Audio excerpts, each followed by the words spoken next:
Mhm.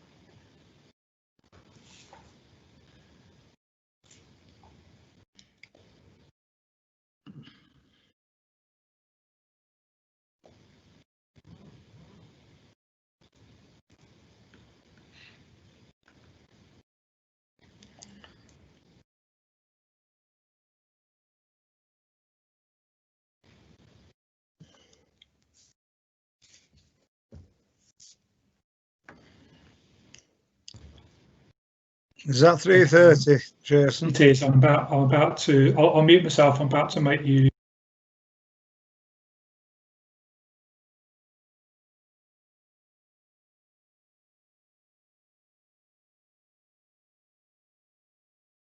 Are we ready? Right, good afternoon, everyone. Welcome to our annual fund meeting. I'm Mick Stowe. I'm the chair of the South Yorkshire Pensions Authority. We're here. Obviously, it's the first time we've done a virtual meeting, so you'll have to be very tolerant with us. Unfortunately, we can't see yourselves, and it is unusual when you're speaking to a screen, when you're a people person and you can't see the people who you want to communicate with, but we will persevere with that, and hopefully we'll have us first successful virtual annual fund meeting. I will be introducing the people who have organised this and who will be participating in it, and we've got, in no special order, we've got George Graham, who's the Fund Director of South Yorkshire Pensions Authority, and we've got Jason Bailey, who's the head of the Pensions Administration, and we've got Charlie Bramold, who's our Communications lead. We have got the agenda, and the agenda is going to start with George, the Fund Director, who's going to speak about South Yorkshire Pensions Authority as an organisation. Jason will be doing the question and answers. I don't mean answering all the questions, but he'll be fielding them and ensuring that appropriate people will be giving responses.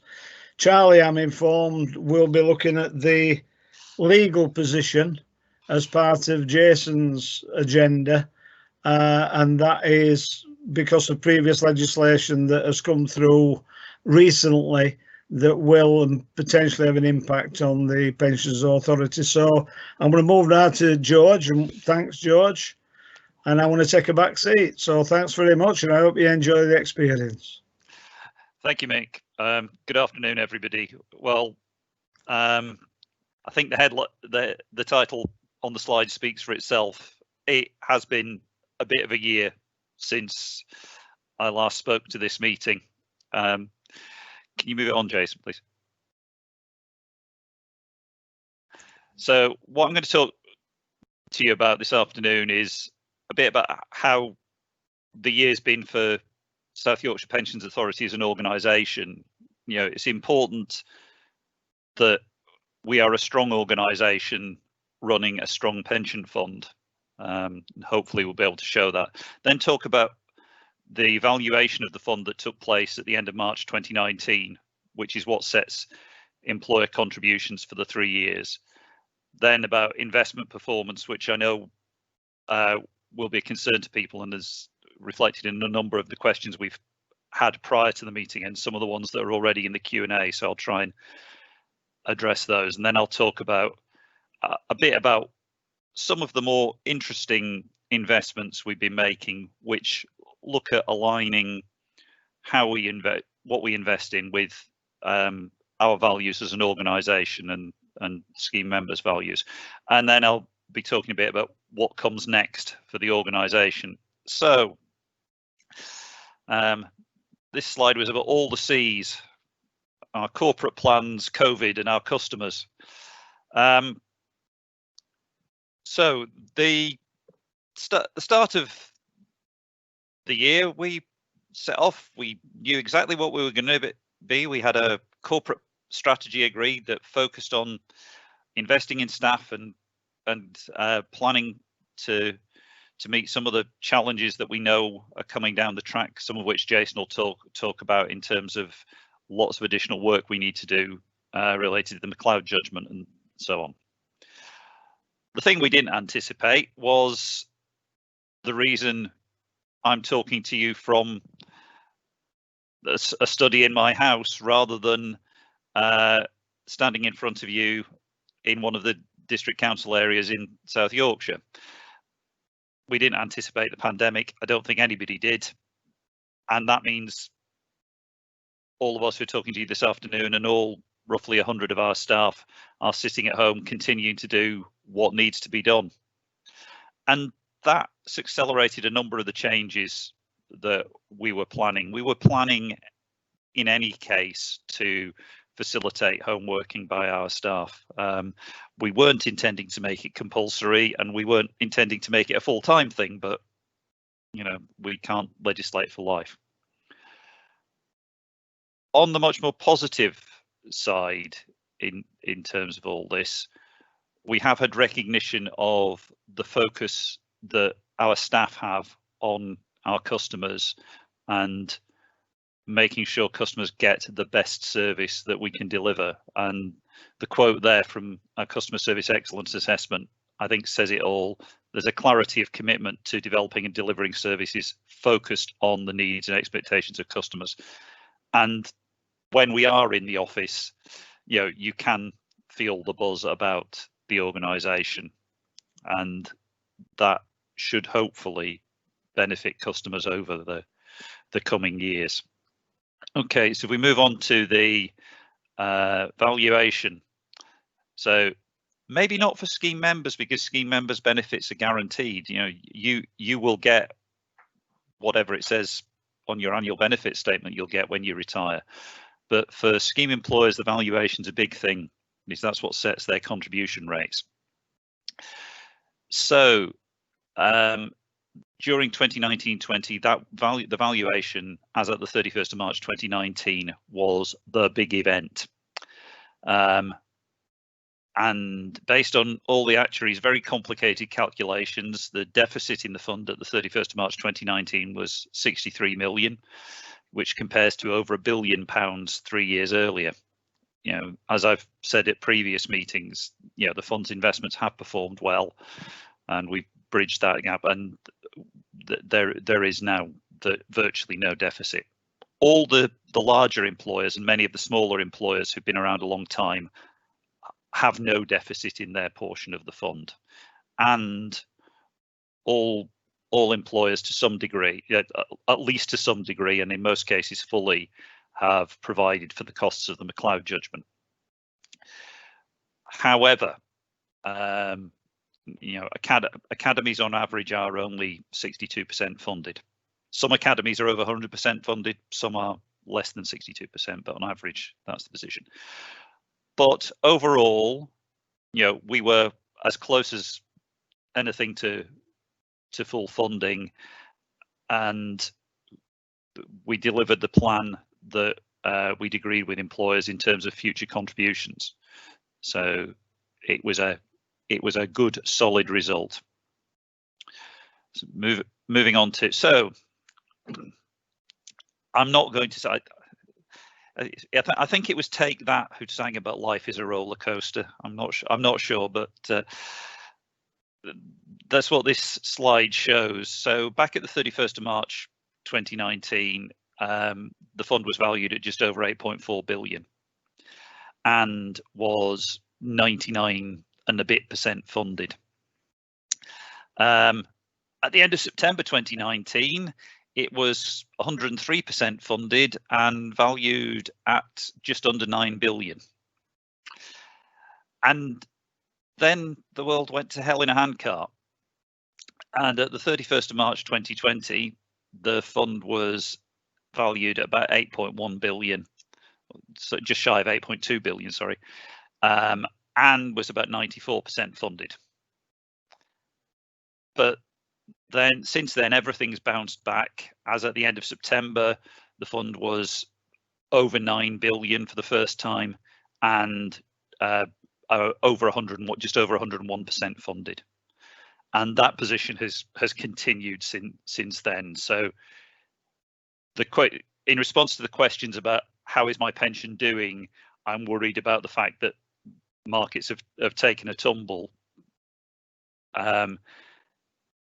Firstly, your benefits are guaranteed. You are, as a member of this pension scheme, you don't take investment risk like you would if you were a member of a defined contribution scheme. But clearly, you know, that the degree of deficit in the fund, if there is one, has an impact on employers and their contributions. So it's in everybody's interests if we are fully funded. And the position is we continue to be fully funded. The value of the investment assets has come back from where it was. Things are still fragile, as I'll talk about later, but we're in a decent place. So we move on to the next slide, which shows how the individual types of investments we have did during the year. So the first two sets of columns are our investments in shares in the UK and then shares overseas. That's the reason there was the big drop in March. The lighter coloured bars are how our portfolio performed. The dark bars are the benchmark against which we measure our performance. So in the UK, we measure our performance against the FTSE All Share Index. That's not the 100 share index that is usually quoted on the news. It's a wider index, but it's got a lot of the same components. So in both the UK and overseas equities, our investments did better than the index. They still lost money, but they lost less money than they would have done if we'd not been managing them the way we are. Our fixed income portfolio, that's bonds, but that's bonds issued by companies and governments. They had a sort of flat performance relative to a small positive return for the comparator index. Private equity returned very strong performance, which has been the case for a number of years.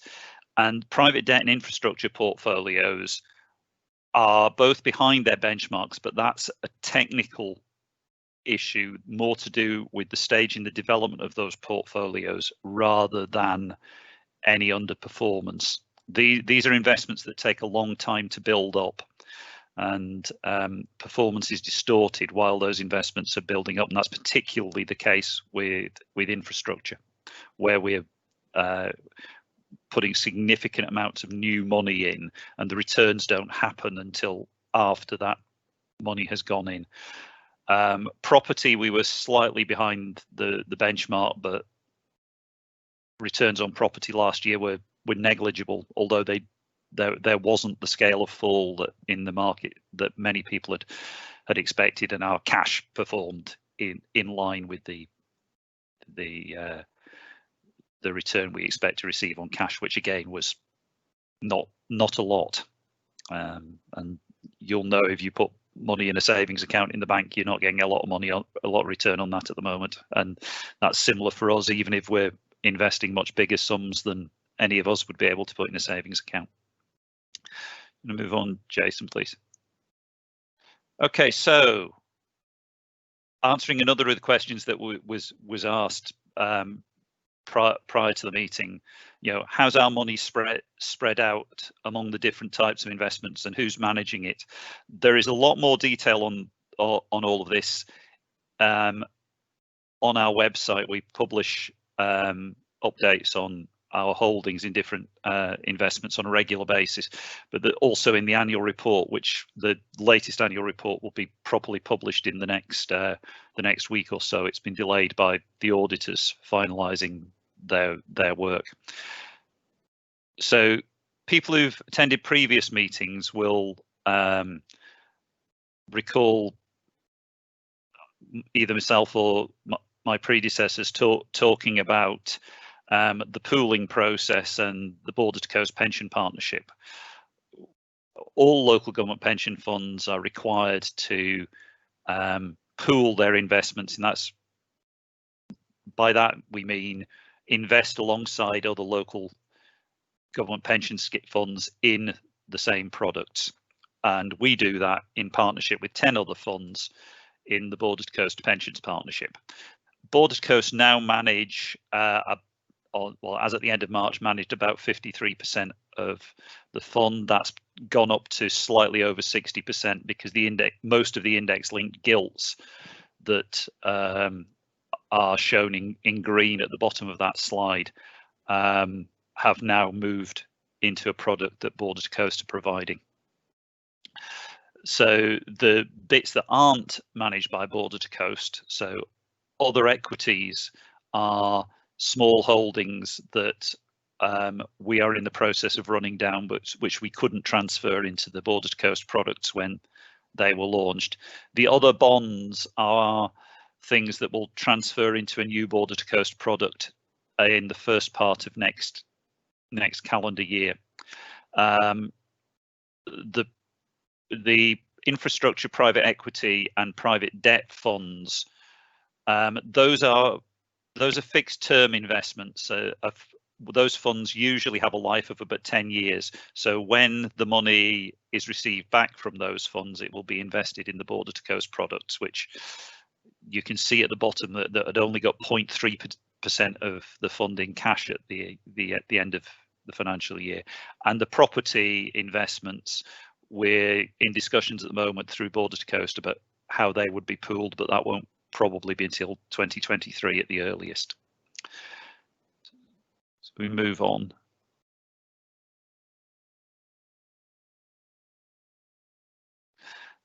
Okay, so that's how everything was at the end of March. Given that when we did the valuation, the position had improved significantly, we need, in terms of, were we fully funded, and the answer was yes. We needed to think about, should we change our strategy? So we reviewed our investment strategy, and the authority looked at that review in March. So given the position we're in now, we can afford to take less risk than we've been taking. So the riskiest assets that we invest in are shares in companies. They're potentially very volatile, which is what we saw happen in March. So we can afford to look at taking less risk because we've not got this big hole in the fund to fill in, so we can take less risk. We can look at assets that don't vary up and down so much, but generate a good steady income. So what we're doing, and we're still in the process of this, and it will take quite some time, is we've moved some money out of shares in the UK because we want to get a more global perspective to our equity investments, because that will actually reduce the degree of volatility. We'll be less exposed to certain types of risk if we have a smaller proportion in the UK, and some money out of index-linked bonds because they don't represent a terribly good value investment, and that money will move into private credit, private debt funds, alternative types of bond investment, and investment in infrastructure funds. So we'll continue to get some capital growth, but because the balance between pensioners and active members within the fund has changed, we need to generate more income from our investments so we can harvest it when we need it. And that's what we've done in terms of putting the new strategy in place. That'll be fully implemented some point during next calendar year. Move on, please, Jason. Okay, so one of the things I know this audience has always been particularly interested in is how we reflect on the wider impacts and the wider issues associated with the investments we make. We've got to make a proper return from our investments, but those investments, Jason, can you go back? Those investments can't be at any price. You know, we've got to make the return, but return cannot be absolutely everything. And we've done a lot of work over the last 12 months on developing our thinking. We know more about how our portfolios perform on these issues, but there are a lot of gaps. The private equity portfolio, the infrastructure portfolio, and the private debt portfolio and elements of the fixed income portfolios are the data at the moment is not there, and we'll be doing work to ensure that we can include that in the next annual report, more information on that. We have achieved more influence over companies' behaviour in the last 12 months working through Border to Coast. So some companies are now ringing up Border to Coast before their annual meeting to discuss things that will be voted on at the annual meeting, and that's a strong positive development.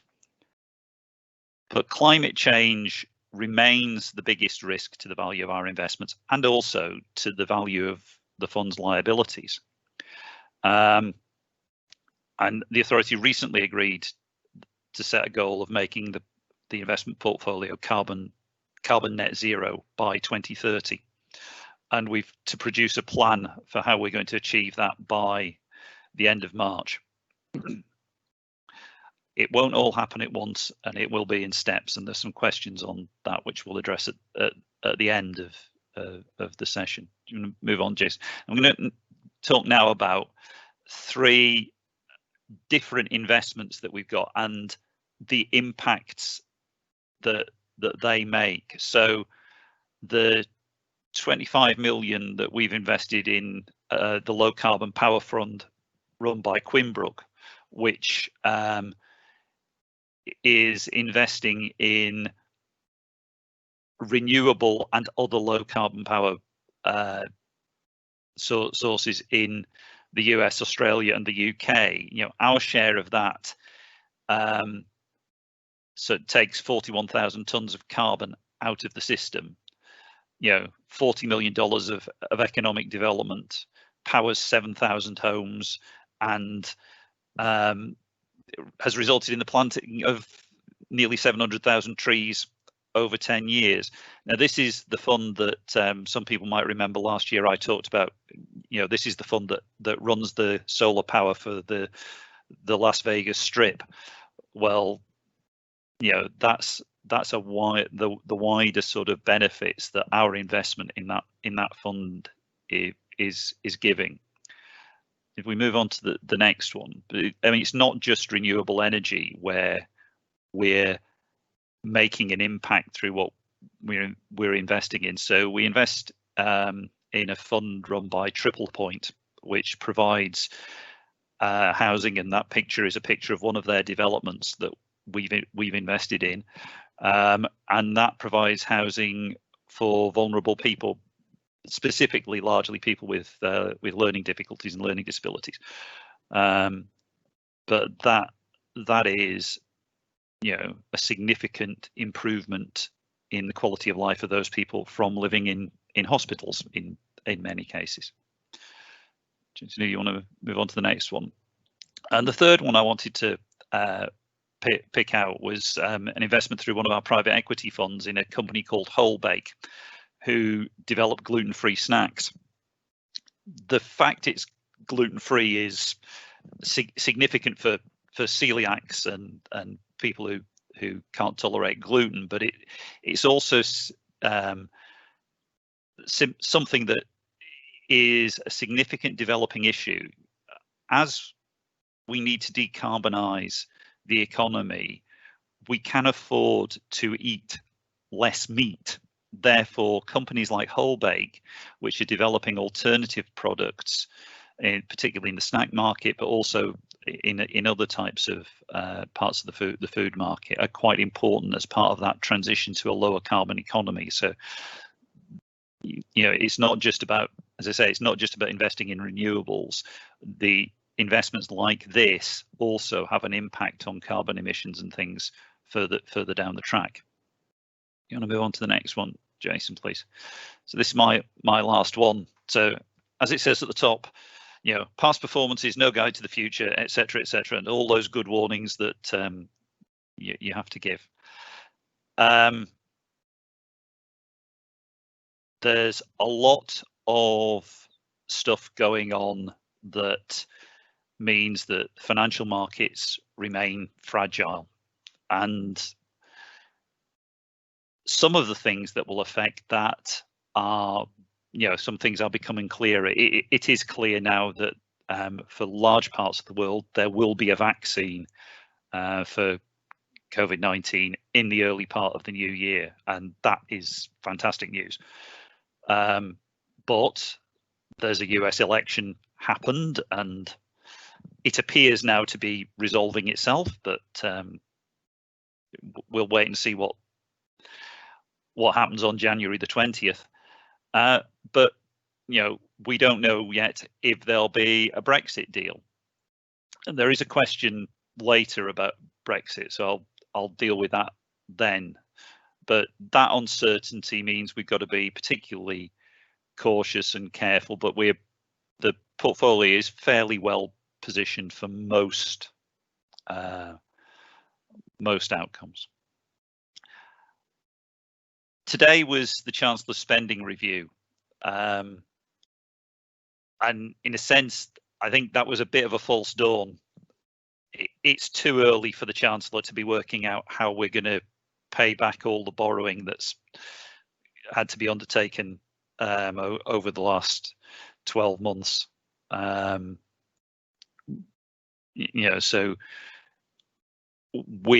that will happen now. That the claim is austerity won't come back. Well, and austerity had already ended. Well, if you work in local government, that does take some believing, and I think the financial squeeze will remain. And for our employers, the affordability of contributions will continue to be an issue as we go forward. We're going to be doing more work with fund managers, focusing on the opportunities from the transition to a low carbon economy and the opportunities in the post-COVID economy, because the post-COVID economy will be different to what went before. The remaining bonds that we hold will move into border to coast products during next year, and as I said earlier, the property probably in 2023. And on the domestic front, we've got a break in our lease next year, so we're considering what we're going to do about our long-term accommodation needs post-COVID, which means, do we change how we operate our office to reflect the fact that people don't need to be in the office 5 days a week? And we've got to do more work around improving the customer focus of the organisation. And Jason and Charlie will now talk to you about all the other things that we've got to do because the government keep changing the rules on the scheme. Over to Jason.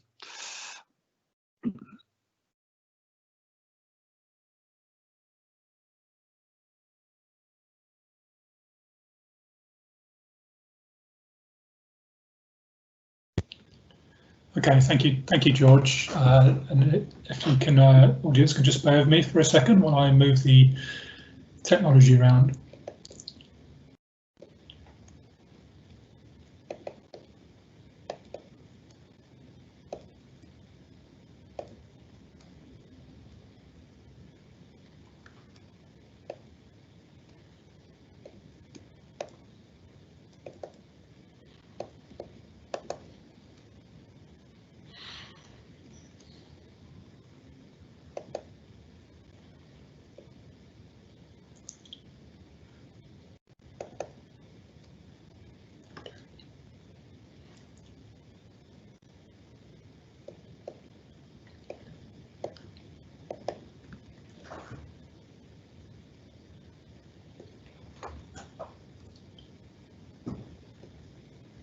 Okay, so I'm going to talk to you for a little while about all of the challenges that we face in the administration of the scheme. And as the chair indicated at the beginning, I'm very pleased to say that we've got Charlie Bramwell joining us today as well, who's going to talk a little bit about the McLeod judgment that you would have heard a fair amount about, I'm sure.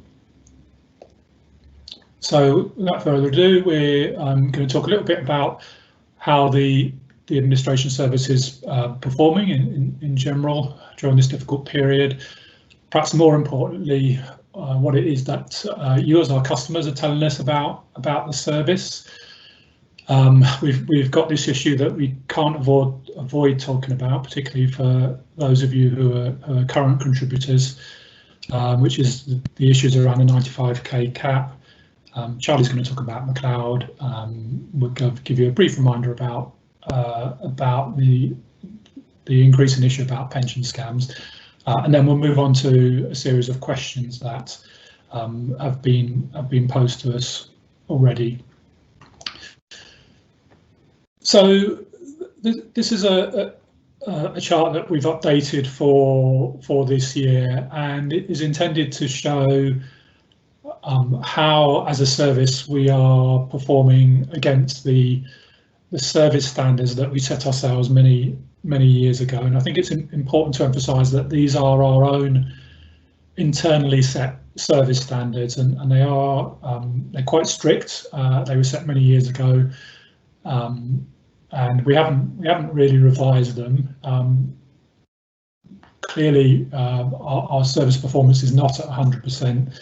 And generally never has been, but our thinking is that we ought to set service standards that are aspirational in their targets. So, looking at the first row, what we call priority cases are generally the handling of retirements and handling of bereavements. We've been on a sort of steady increase. Up to the end of last year, we'd reached sort of 89% of our service standard there, and this year we're down slightly at 77%, and that's for a number of reasons really. Clearly there are challenges of working at home, the ability of our own staff to communicate with each other regarding individual cases, but we've also seen, sadly, a significant increase in the number of bereavements that we as a fund have had to deal with, and that has a knock-on impact on our performance. Our sort of overall casework has dropped slightly from a couple of years ago, but I've put an asterisk in there, and that's really to indicate that a significant part of this casework, when we look at our overall workload, is this long-standing issue that I've spoken about in the past about aggregation cases that had been stockpiled for some time when the new scheme changed in 2014. I'm pleased to say that for the last couple of years we have been working significantly through that backlog that built up, and you can see the numbers in the very bottom row there that we've managed to clear. So last year we got through nearly 10,000 cases, and this year already we've got through about 5,000. And the sort of cases that we've got left in the queue, if you like, at 1,000 mark now, so I'd expect them to be completed by the end of the year. It is worth making the point that those aggregation cases do not have a direct impact on members' benefits, so any backlogs don't impact on members' benefits. It's just that it's not the level of service that we would ideally provide, but it does show, I think the chart does show that we are managing to clear those cases. Just moving up to the row above that, we had last year reached a point where we were able to issue very close to 100% of our annual statements to our scheme members on time. This year, the main reason that figure has dropped was that one of our large payroll providers had some particular issues in providing data to us following the change of a payroll and HR system which meant that we didn't reach our target of 100% by the 31st of August to issue the statements. We have since recovered that, and actually 100% of our statements have now been issued, but that explains the reason for the drop. So I mentioned that these targets that we have in place, that we measure ourselves against, are internal targets that were quite robustly set. But what I thought would be useful would be to give some context as to actually what we're required to do. So I've picked out the main areas of our casework here. So where we've handled transfers in and out of the scheme, when we're dealing with people who are retiring, sadly dealing with people going through divorce process, and then the bottom two rows there are where we're handling bereavements. And we've just picked a recent period actually, because this is a period when we've been managing with the difficulties that we've been faced with from COVID. So this is Q2 from July to September this year. And what this is intended to show really is the middle column shows the compliance of our organisation within the sort of statutory disclosure target. So how long does the law say we are supposed to take to deal with these cases? And you can see in the middle set of data there, a set of figures, we're 100% in some cases and in the 90s in others. But actually, when we look in detail at these and we measure the amount of time it's taken us to deal with these cases, when we're not waiting for information from third parties, then our compliance levels are actually all at 100%. So I think the picture is much healthier than perhaps the previous slide would lead you to believe. That's not to say that as a service we are complacent at all, but it does hopefully give a more rounded picture, I think, of the service that we provide to our members. I always think that the most valuable way of us measuring our service is not actually measuring timings around our casework, but what our customers are telling us. And this chart is a summary of the numbers of complaints that we've been receiving on a quarterly basis for the last couple of years. Our complaint levels are relatively low. You can see that even at peak levels there in 2019-20, we received about 8 complaints per quarter, and actually this year that's dropped slightly, which is a positive sign. I think that's perhaps a reflection of our scheme members' understanding of the difficulties that we are being faced with, but it's a positive sign. And actually, the fact that our numbers of complaints haven't gone up over the last year or so is a reflection of the work that the team have been doing. It is worth saying that we don't just measure these complaints as raw numbers. What we do is analyse each one, and we do report quarterly to the local pension board on the nature of these complaints and actually what we've done as a result of complaints being received. So that information is publicly available for anybody that wants to take a look at it. It's just I couldn't really find room for it on the slide today. Another thing that we do is we survey everybody that retires from the pension fund, and it's something we've been doing since April of last year. It's a rather busy slide, but I can pick out a couple of areas here. So for last year, we had about 320 responses of people that had gone through the retirement process, and this year so far 96. Of those, about 93% of people were satisfied with the service they received, and that's the same for both for last year and this year. And that obviously leaves about 7% of people who were dissatisfied. Overall, that's a positive impression, but clearly there's still some room for improvement. So we sort of took a look at what it was that those customers that weren't satisfied were telling us, and picked out a few examples here and what we've done about that feedback. So the first one was that people wanted some acknowledgement when they'd sent in their retirement claim forms, and they wanted acknowledgement very simply that we had received that and it was in the process. Quite understandably, that's a process which we've now fixed, and we do now automatically acknowledge safe receipt of anything that's submitted to us around the retirement process.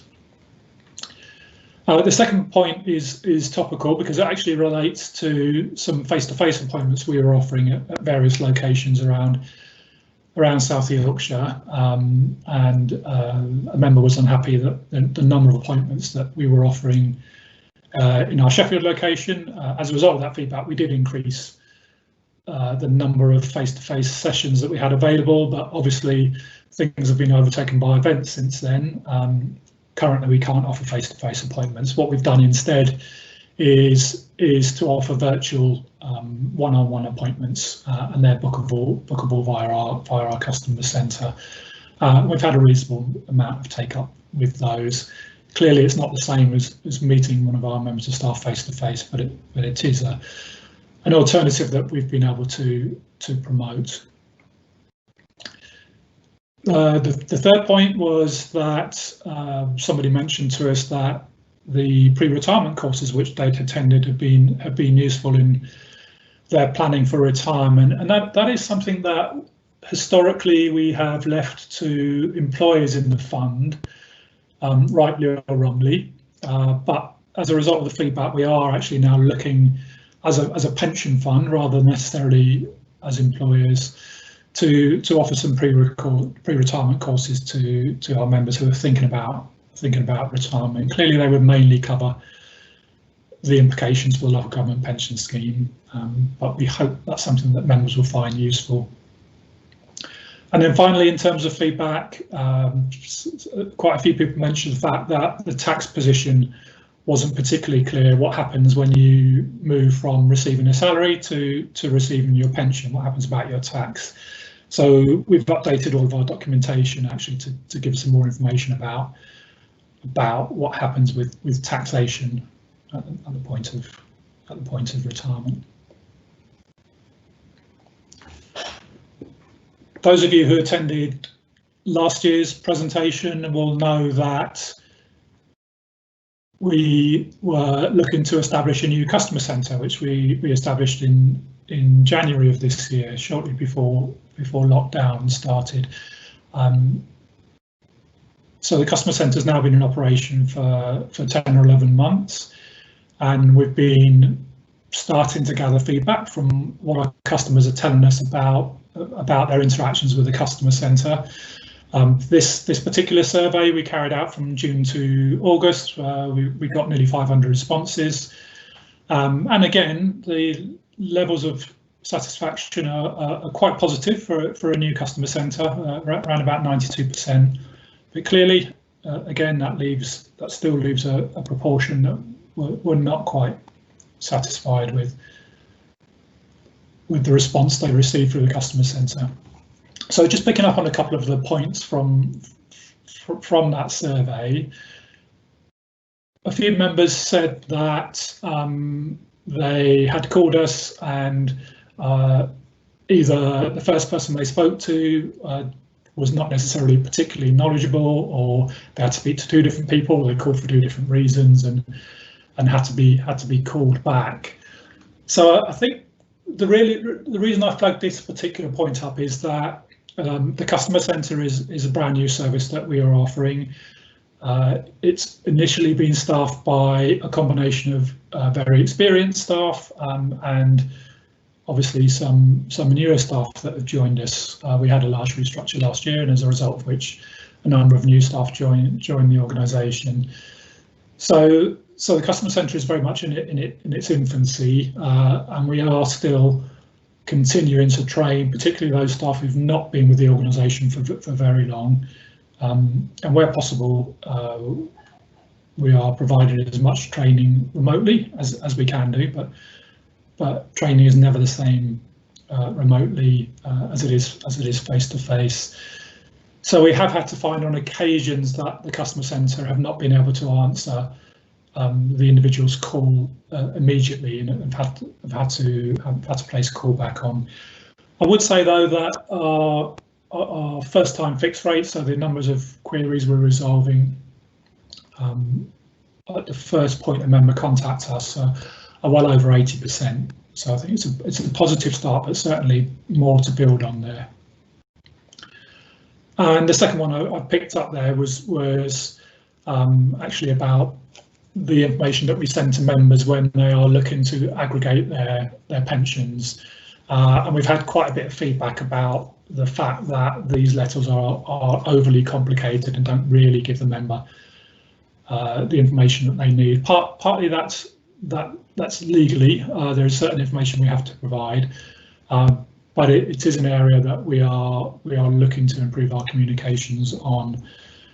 So that feedback from our customer centre colleagues has been extremely useful. Okay, moving on to a completely different subject now, and we thought, even though this wasn't strictly a pensions matter, we did need to mention the issues with the 95k cap, and more widely with exit payments. So this will be of interest to our current contributors to the scheme. So what we've tried to do is to summarise these changes into three main areas to try and distinguish the confusion that's around at the moment. And we'll try and summarise these for you.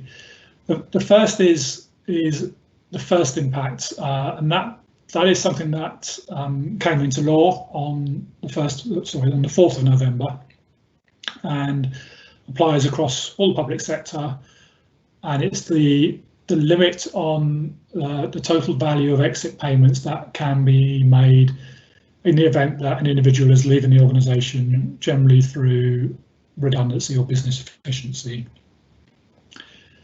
Now, this impacts on most employers in the fund, but not all. So, for example, private contractors will not necessarily be impacted by this cap. And the reason why this is important is that despite many protestations, the government proceeded with its previous intention, which was to include the value of the pension strain in assessing the 95k cap. So the pension strain is the amount that an employer has to pay to the pension fund to subsidise the unreduced payment of benefits for somebody over the age of 55 that's made redundant or leaves on business efficiency grounds. And as a result of this change in November, that pension strain cost now forms part of the assessment of the total value of redundancy and severance payments that can be made. What that means in practice, and I'll give you an example in a minute, what it means in practice is that it's actually quite easy for an individual to end up exceeding the 95k cap in the event that they're redundant from their post. As a result, some changes need to be made to the benefit package, and I'll come back to talk about that. Very briefly, the second impact is one which is an impact on the overall value of a severance package, which it's probably unlikely to impact on the public sector or local government generally, because severance schemes will generally allow less than these sorts of levels of payments anyway. But the restrictions are a maximum of 3 weeks pay for each year of service, with a 66-week ceiling and a maximum on the amount of pay that can be used. We're expecting that second impact to come in sometime early next year. And the third impact is, again, one which is being consulted on by government, but this is likely to impact anybody that is made redundant over the age of 55 once the changes come in. We expect that to be in early 2021. So as well as the strain cost and other benefits not exceeding the 95k cap, what the government's also proposing is that any strain cost which is assessed will also need to be reduced by the value of any statutory redundancy payment. And how that's achieved is by reducing the pension benefits that are paid to the individual. And I'll give you an example about how that might work in a minute. What the government's also proposing is that an individual can't receive an unreduced pension benefit, as well as any discretionary severance payment that they might currently receive under an employer's scheme. And then finally, the bottom point there is that employees can forego the immediate entitlement to an unreduced pension and lump sum. So that's all a bit confusing, I imagine. So what does that mean in practice? I'll try and give you a quick example here. So we've picked a member that's, and again, this is fictional, but these amounts are not far off a real life situation. So we picked a member that's been made redundant at the age of 62. Before the new arrangements have come in,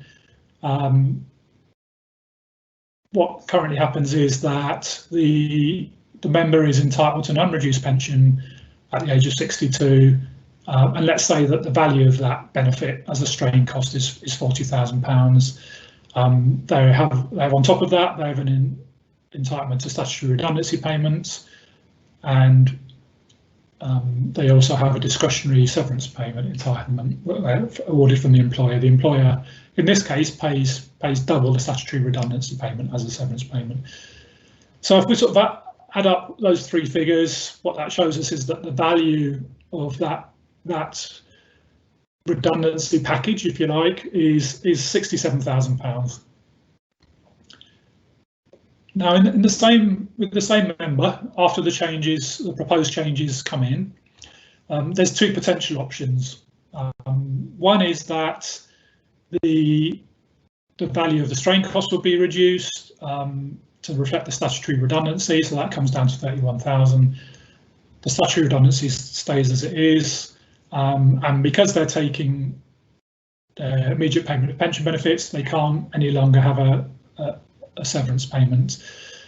So the overall value of the package to them then becomes £40,000, whereas previously it would have been 67,000. So quite a significant drop in that example. Again, I haven't picked an extreme example. This is quite possible. The other option open to the member is either to take a fully reduced pension or not to take a pension at all. And in that case, they can still receive their statutory redundancy, they can still receive their severance payment, but there's no value attached to receiving an early unreduced pension because they're not going to receive that.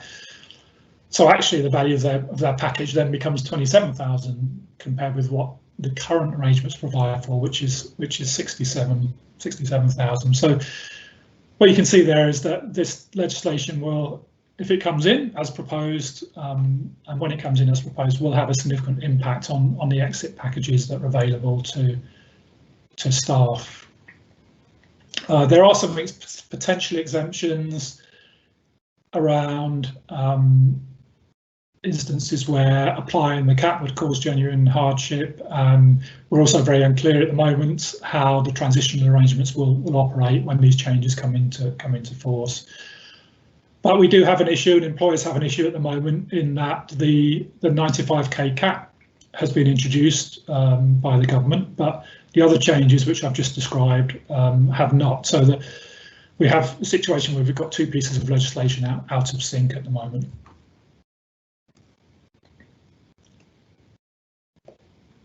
Okay. I'm going to pause there, and just for a second, I'll fiddle with the technology and introduce Charlie, who's going to talk to you about the impact of the McLeod judgment. So please do bear with me.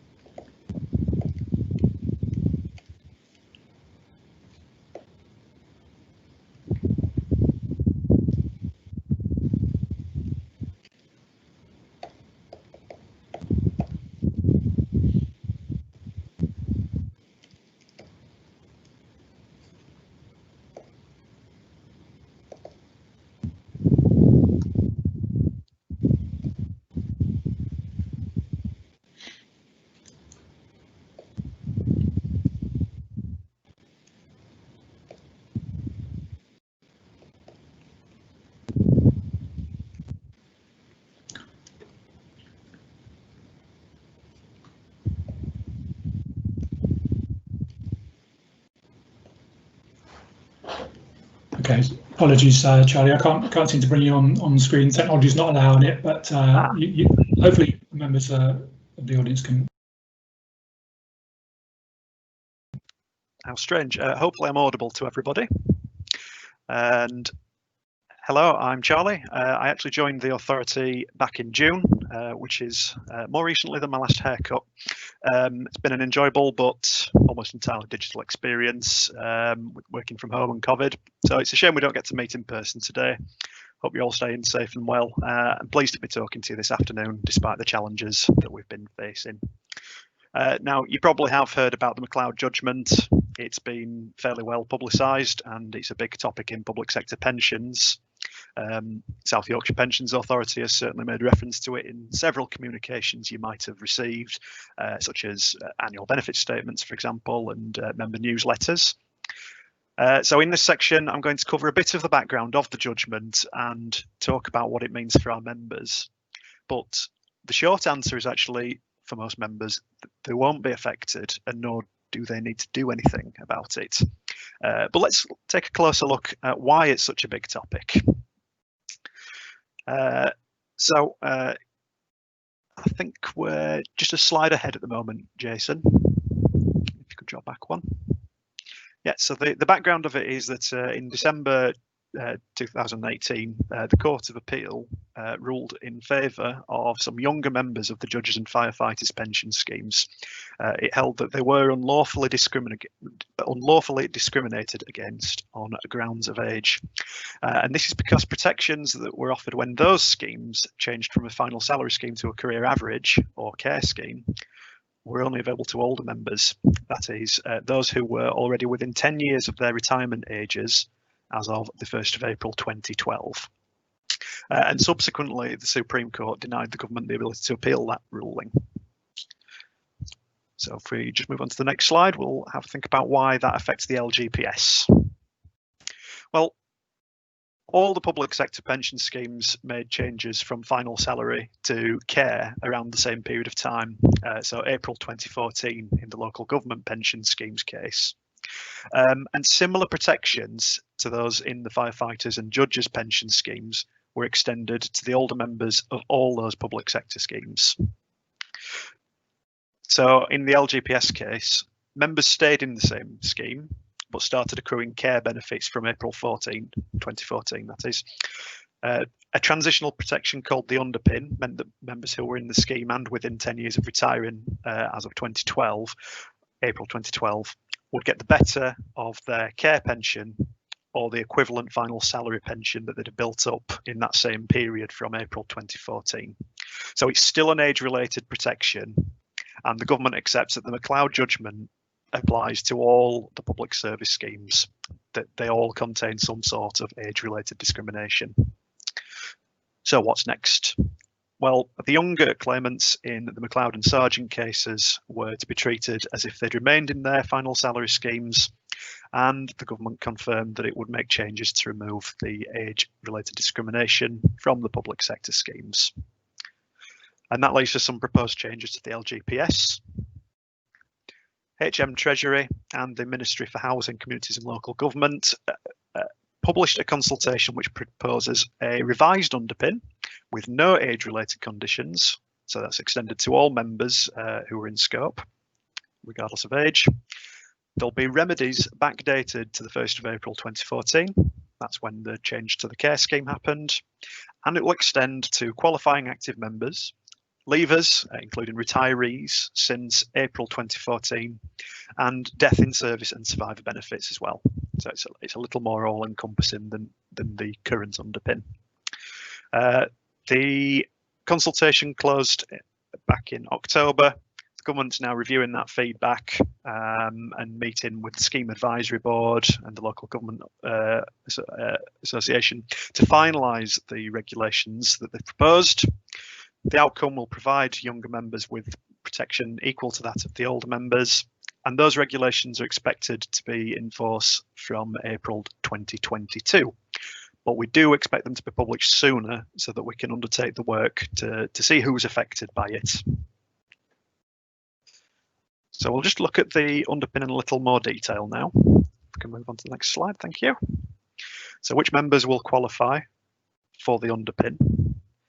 Anyone who was active on the 31st of March 2012, regardless of their age, who went on to build up benefits in the 2014 care scheme and didn't take a disqualifying break in service, which we typically hold to be 5 years out of the scheme.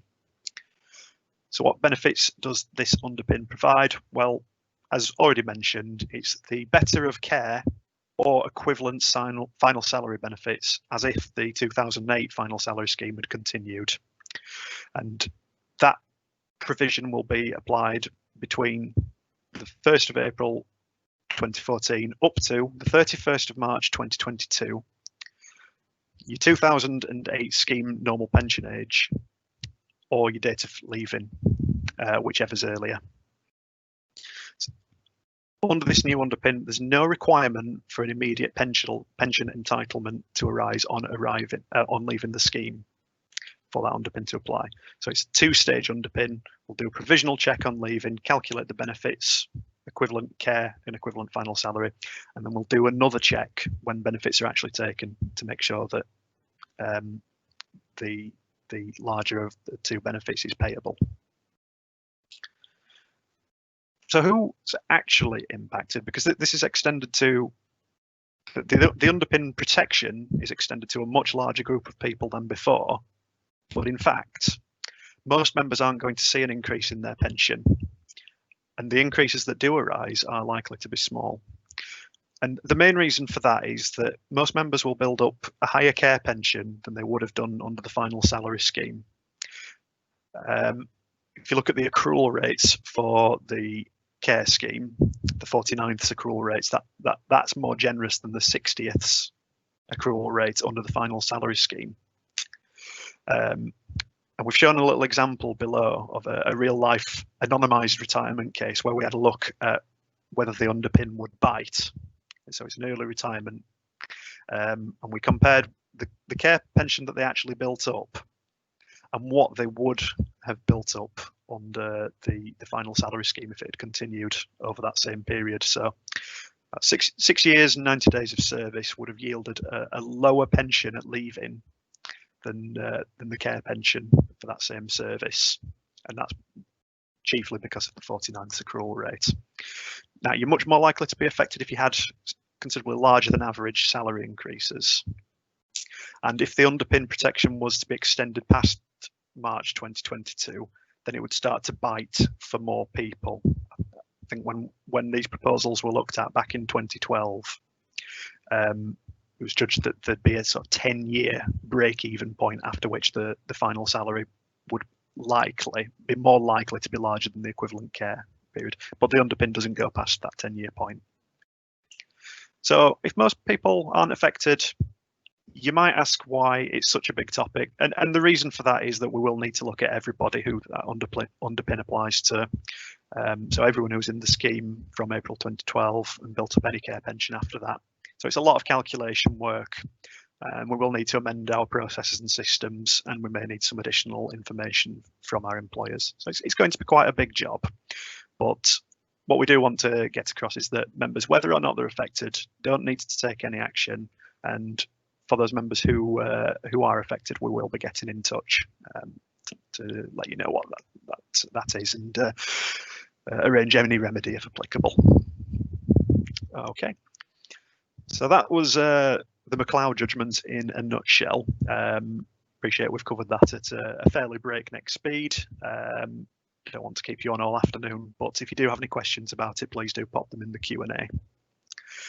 So there was just one other topic that I wanted to talk about, because it's another legal challenge that will have an effect on LGPS benefits in some cases. And this was an employment tribunal, Goodwin versus the Department for Education, and it's another discrimination case basically. It follows the changes that were made to public sector schemes in relation to the Walker versus Innerspec ruling. The significance of Walker versus Innerspec was that same-sex surviving partners of members who died would receive survivor benefits equivalent to those that were received by the widows of male members. But the claimant in the Goodwin case argued that the changes to the teachers' pension scheme following that would lead to sexual orientation discrimination, and that's because the widowers, the male survivors of female scheme members, might receive a lower survivor benefit than a same-sex survivor, and that's because the pre-April 1988 service isn't taken into account where there's a survivor benefit payable to a widower. So of course the government has concluded that yes, that this is a discrimination on grounds of sexual orientation, and if it had been brought by the other public sector schemes, it would have been upheld there. So changes are going to be required to all the public service schemes to address that discrimination. And a consultation is expected to take place on the regulatory changes required as soon as possible. I think we're looking at earlier in the new year, but watch this space, as I'm sure there'll be some further communications about what's been proposed and what the impact of that is. All right, so I think that was everything from me, and I'll hand back to Jason now for a section on pension scams, which is a very topical issue in pensions.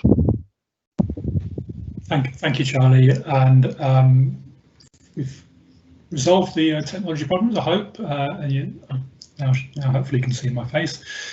So yeah, I just wanted, before we moved on to questions that we've had from scheme members, I wanted to pick up something that I spoke about a couple of years ago, which is really a warning about pension scams. We have seen since COVID, sadly, an increase in the levels of scamming activity, whether this is because people are more isolated or can more easily be contacted because they're at home using their PCs an awful lot more. We don't know the exact reasons, but there's definitely been a significant increase in this level of activity, and it's something that the FCA, Financial Conduct Authority, and the Pensions Regulator are very concerned about. Really, I just wanted to mention it to sort of point out a few of the telltale signs. So if you are contacted, for instance, out of the blue, that should flag up a warning to you about your pension. If you're contacted about from individuals who are offering either guaranteed returns or high rates of returns, or perhaps they might be offering free pension reviews. They could be pressuring you to act quickly, or they could even be talking about how you can access your pension before the age of 55. All of those sorts of things should be warning flags to members when they're looking at their own pension rights. It is worth emphasising that free help is available from the Pensions Advisory Service here. And I guess the reason why we've mentioned it in particular is that unusually for regulatory bodies, both the FCA and the Pensions Regulator have come out with some quite sort of strong words for them. what they're saying is that they believe that it will be in most people's best interest to keep their defined benefit pension. So obviously the local government pension scheme is a defined benefit pension. Much of the scamming activity centres around moving your pension out of a defined benefit arrangement like ours into a much riskier investment route. And if the regulator and the FCA has gone as far as to say it probably isn't going to be in your best interest to do that, then although that's a general warning, it's an indication that you need to take these things seriously. Sadly, we have seen within South Yorkshire a number of people that have transferred out monies from our scheme and lost out as a result. So it is a real problem. Internally, we have introduced some more robust governance checks to ensure that we're doing all that we can to protect members. Difficulty we have, of course, is that ultimately we can't stop members from transferring out of the scheme if they decide that's what they want. That's what they want to do. There is nothing within our own legislative powers that allows us to prevent a transfer. So all we can really do is point out what we can to scheme members, and we obviously will do that.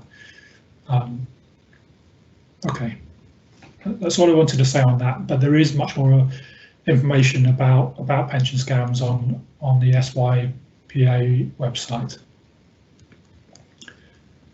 Okay, we're gonna move on now to the questions that were submitted before the meeting started.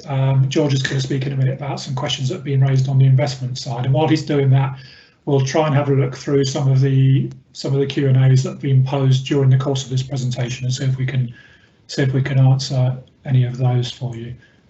But for now, I'll move on to the questions that George is going to handle. Okay, thanks, Jason. So some of these are similar to questions that have come up in the Q&A box today. So I'll try and cover off as many of them as possible. The first one, will the fact that there's a massive dislocation in markets and so on affect the value of your pension? No. Your benefits are guaranteed. So what you see on your annual benefit statement, subject to all the usual warnings, but the data that underlies that and so on, is what you will get when you retire. You don't take investment risk as a member of the scheme, your employer does. And that's why the FCA and the pensions regulator take the view they do on pension scams and the value of the benefits that we all get as members of the scheme.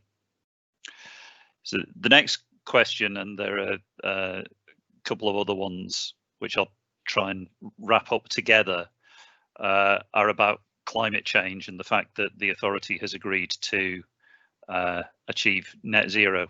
So what's our thinking about what's going to be in the action plan that's going to be produced by the end of March? Well, firstly, we've actually got to work out how far we've got to go to achieve net zero. At the moment, we know all the bad stuff. We know that what the carbon emissions are from our listed equity portfolio. We don't have accurate data beyond that. So we don't know what the carbon benefits from all our quite significant investments in renewable energy are, for example. So as of Monday, we're going out to tender for some assistance in gathering all the data we need to understand what our starting point is. We will, once we've established what our starting point is, which we'll be including in our annual report next year, we'll need to set some targets for how we're going to reduce things and the steps we're going to take in each of the different asset classes. But even before that, we will be talking to our colleagues in Border to Coast, which relates to the third question up from the bottom on that, about changes to the way some of the products that they manage on our behalf are structured so that they are more carbon aware and have lower carbon emissions than they do at present. So I would expect to see all of those sorts of things included in the action plan, and a lot more besides. That we're going to have to do to achieve 2030. We're going to have to do a number of things in parallel. We can't hang about. But the most important starting point is actually understanding what all of our emissions profile is. There was another question about, are we going to invest in low carbon technologies and renewables and so on? We already do significantly invest in renewables. We are continuing to do that. We've made further significant investments in renewables this year already. I think virtually every fund manager who's got a renewables fund is queuing up at our door asking us to sign a check. We can't do that, partly because we haven't got money that's immediately available to invest in every renewables fund that's coming forward, but also because we can't and we shouldn't put all our eggs in one basket. One of the questions also mentioned that were on the Q&A also mentioned would be investing in nuclear. That opportunity hasn't arisen. It's not something we've looked at. It is also something that has other challenges associated with it. But should the opportunity be presented, we'd have to look at it and we'd have to talk to elected members about their views. We don't have a specific policy in relation to nuclear. I would expect you would, in relation to the second question, in the third question up, I would expect we would see significant change in the profile of emissions in our annual report that's published in 2022, and then a further step in 2020 in the report in 2023.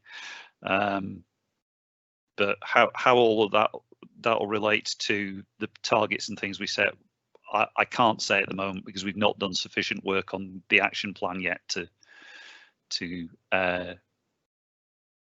take a view on that. Question about paying into the idea that you're paying into your own pension fund.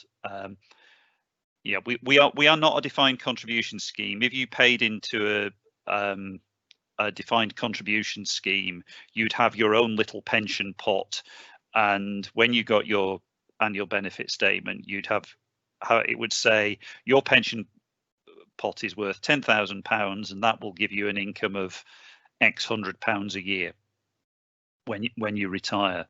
That's not the sort of scheme we have. Your benefits are whatever it says your benefits are going to be on your annual benefit statement.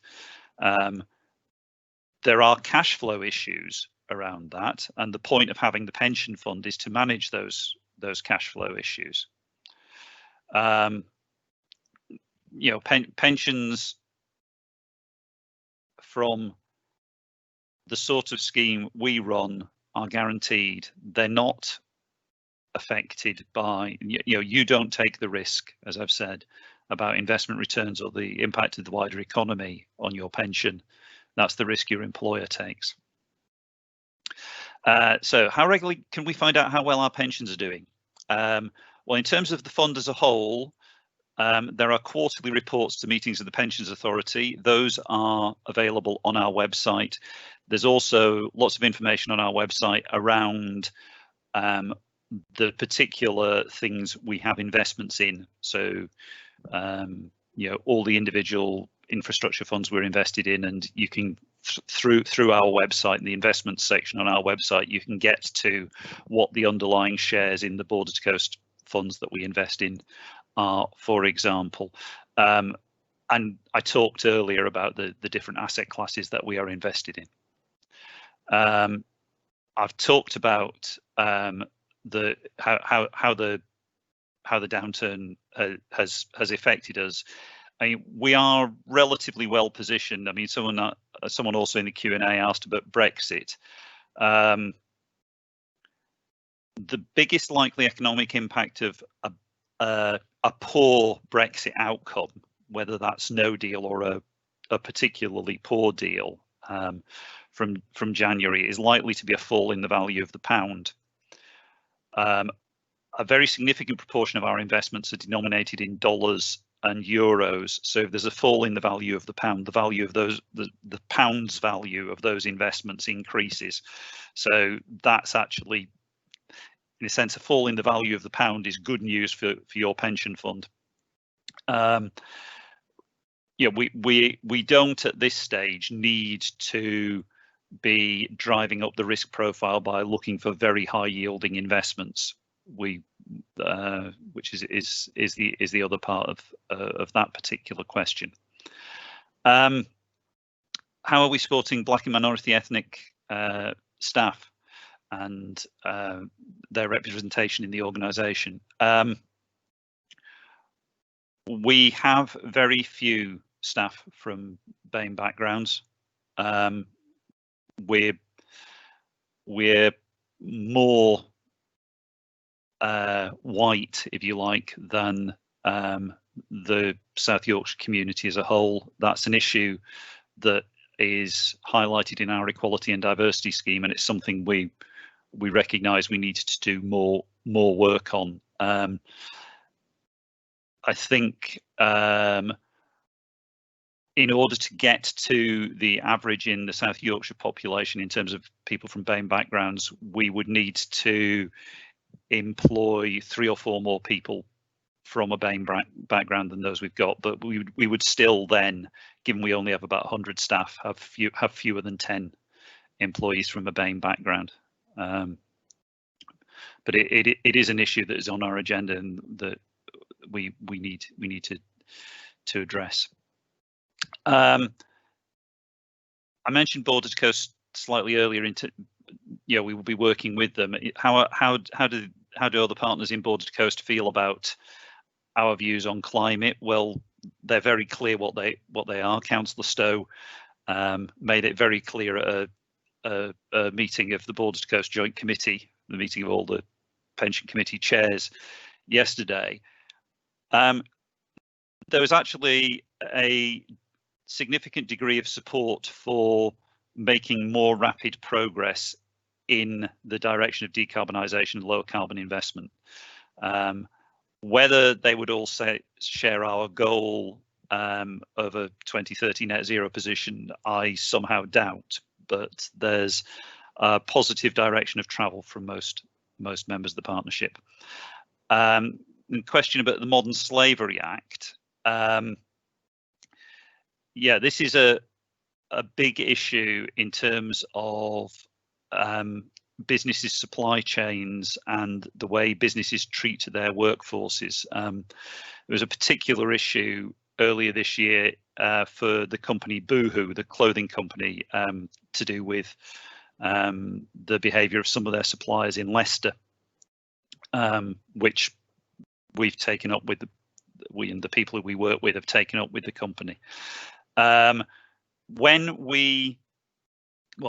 those who act on our behalf to invest money in individual shares evaluate a company, they look at a whole range of environmental, social and governance factors, as they're known, and compliance with the Modern Slavery Act and the steps that a company takes to manage its supply chain and manage the risks in this sort of area in its supply chain are parts of that consideration under both the social and the governance elements of that. And if a company's arrangements are particularly weak, it's likely that we won't invest in them, but it's likely that their arrangements for a whole range of things, rather than just how they address the Modern Slavery Act, will be weak, so they won't get invested in on that on that basis. There is a lot more information on how we engage with companies in the reports we make on responsible investment every quarter to the Pensions Authority, and those reports contain a link to Border to Coast's quarterly engagement reports, which deal with that. I mean, this is a particular, you know, we've also a particular supporter of something called the Workforce Disclosure Initiative, which aims to get companies to make public and be more transparent about their supply chain arrangements in relation to workforce and labour. So it's other than Boohoo, it's not something that's particularly as an individual issue come up the agenda recently, but it's something we are aware of and is taken into consideration when investment decisions are made. And I think that's all the questions that were down to me. So Jason's got the really difficult ones now.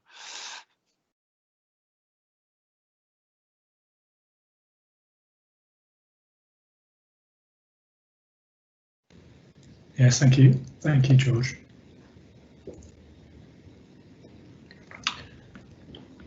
Okay, so I'm conscious we've only got about 5 minutes or so left, so I might have to whiz through some of these. I think what we may need to do is follow up some written responses if we run out of time, but I'll try and deal with these quickly. So the first one was a question about whether when somebody gets to 65, for example, there's an option to have a final settlement to their pension. So and the questioner has indicated why that might be a benefit. So I think what we're talking about here is, rather than us paying you a pension for life, is it's settled as a one-off lump sum.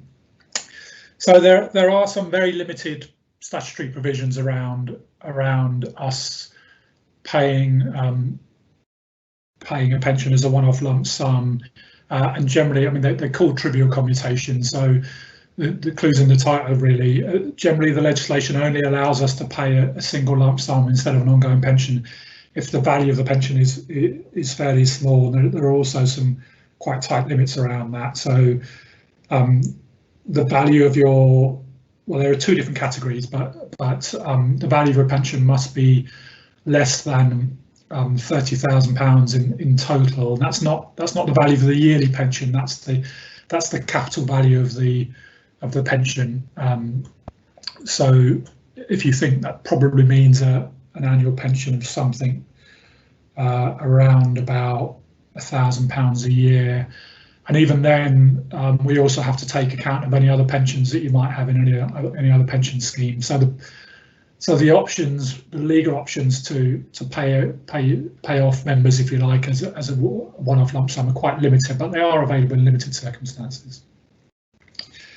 The next question was about McLeod and how we're going to implement age equality. And I think the only thing I can say about the age equality issue is that, in relation to McLeod, is that is the way in which the government has written the McLeod remedy.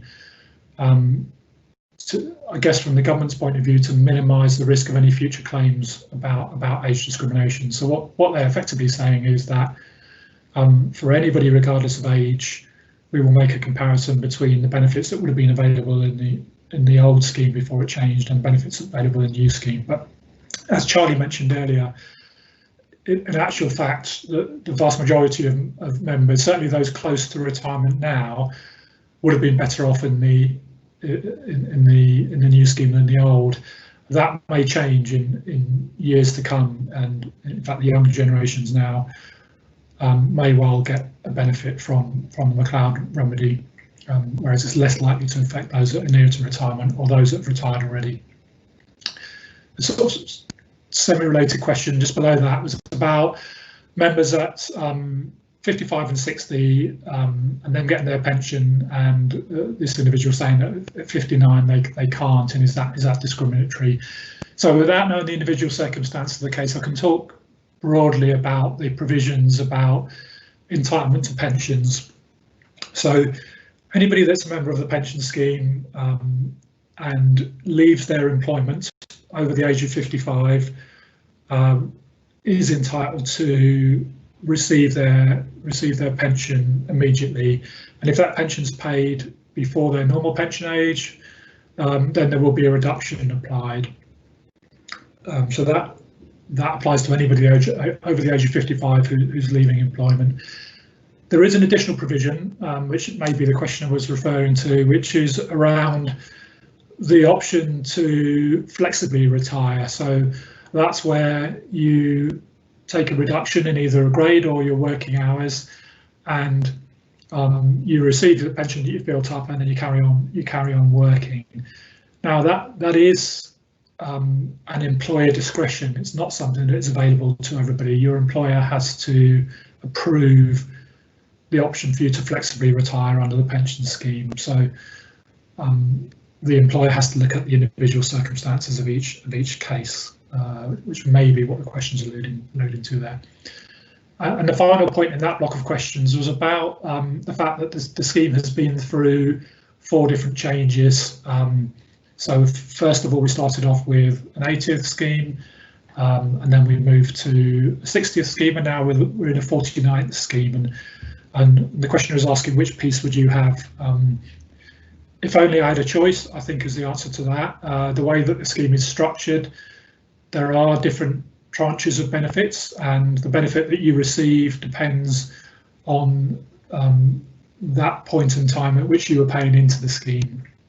So very briefly, any benefits you built up to 2008 will have a certain accrual rate.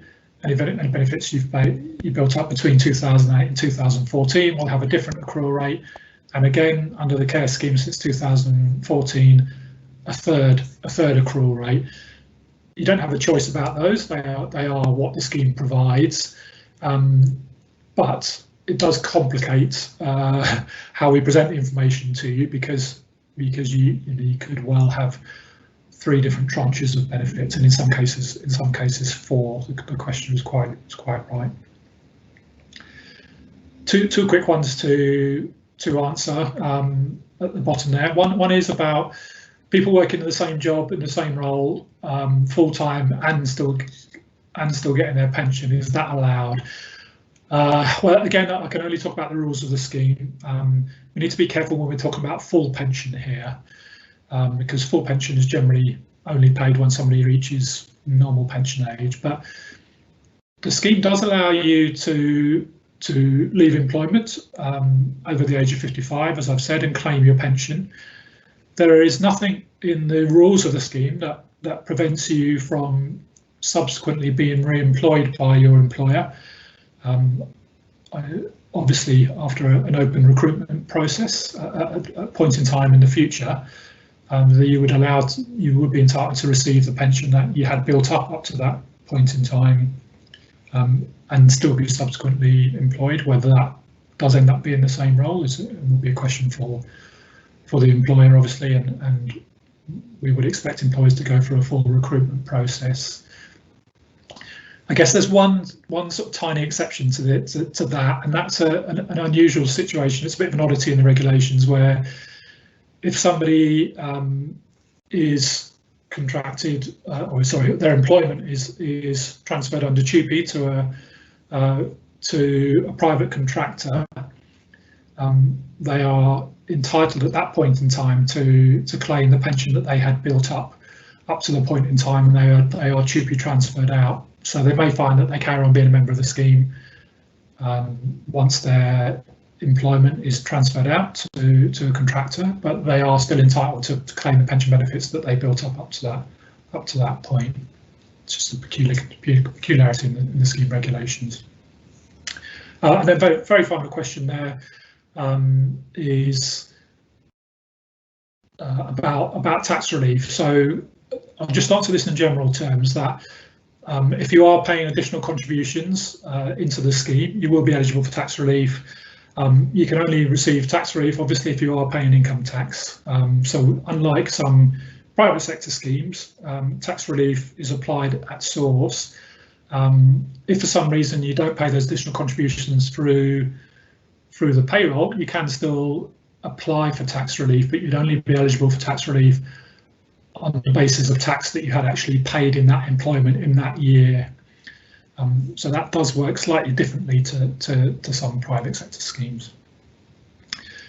Just one final question I picked up from the Q&A. Somebody was asking about the reference I made to the payroll provider that had caused the issue with the late issue of annual benefit statements and what actions we were taking as a result of that.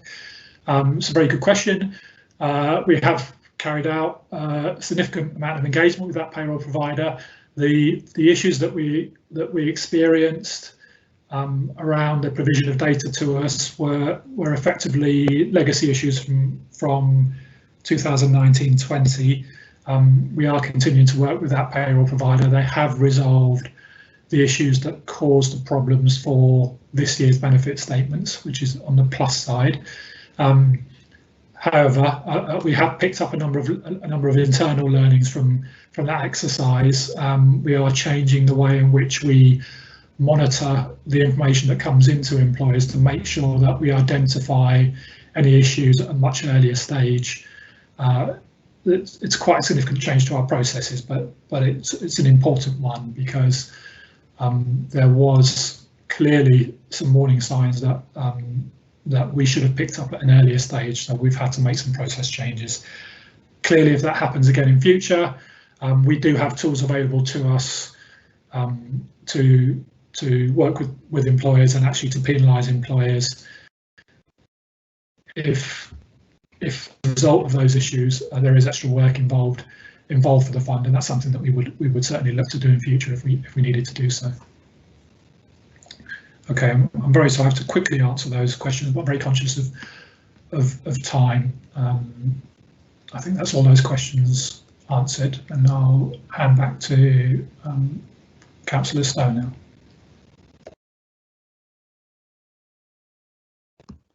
Okay, thanks everybody. I hope members who were tuning in found that interesting, informative, and I certainly think it went very well.